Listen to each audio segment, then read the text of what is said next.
నమస్తే అండి. అజిత్ దోవల్ గారు రీసెంట్‌గా ఇచ్చిన ఇంటర్వ్యూలో ఒక ముక్క చాలా స్పష్టంగా తెలియజేశారు. అదేంటంటే, భారత్ సహనాన్ని మీరు అలుసుగా తీసుకోకండి అని క్లియర్‌గా స్టేట్మెంట్ ఇచ్చారు. అంటే దాని అర్థం ఏంటంటే, భారత్ ఎనీ టైమ్ ఏ దేశమైనా దాడి చేయగలగా సామర్థ్యం కలిగి ఉంది అని ఆయన క్లియర్‌గా చెప్పాడు. దానికి ఉదాహరణగా మనకి చాలా ఆయుధాలు మనకు తెలుసు. అగ్ని లాంటి ఖండాంతర క్షిపణి తెలుసు, బ్రహ్మోస్ తెలుసు, ఆకాష్ తెలుసు. అలాగే డిఫెన్స్ సిస్టమ్ ఆకాష్ తీర్ అది కూడా తెలుసు. కానీ విషయం ఏంటంటే, మనకి తెలిసి రివీల్ చేసినవి కొన్నైతే తెలియకుండా సీక్రెట్‌గా ఉంచినవి బయట ప్రపంచానికి చాలా ఉంటాయి.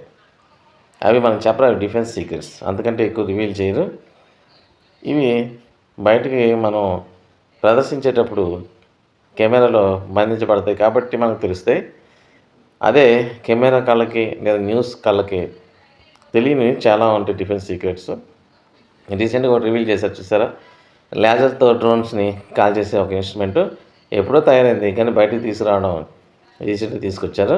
ఇలా చాలా సీక్రెట్‌గా ఉంటాయి ఆయుధాలు. అవన్నీ కాన్ఫిడెన్స్‌లో పెట్టుకునే ఆయన ఆ మాట బయటికి చెప్పుంటారు.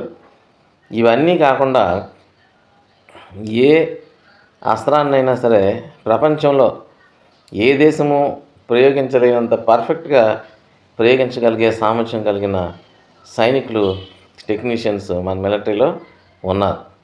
అది చాలా స్పష్టం.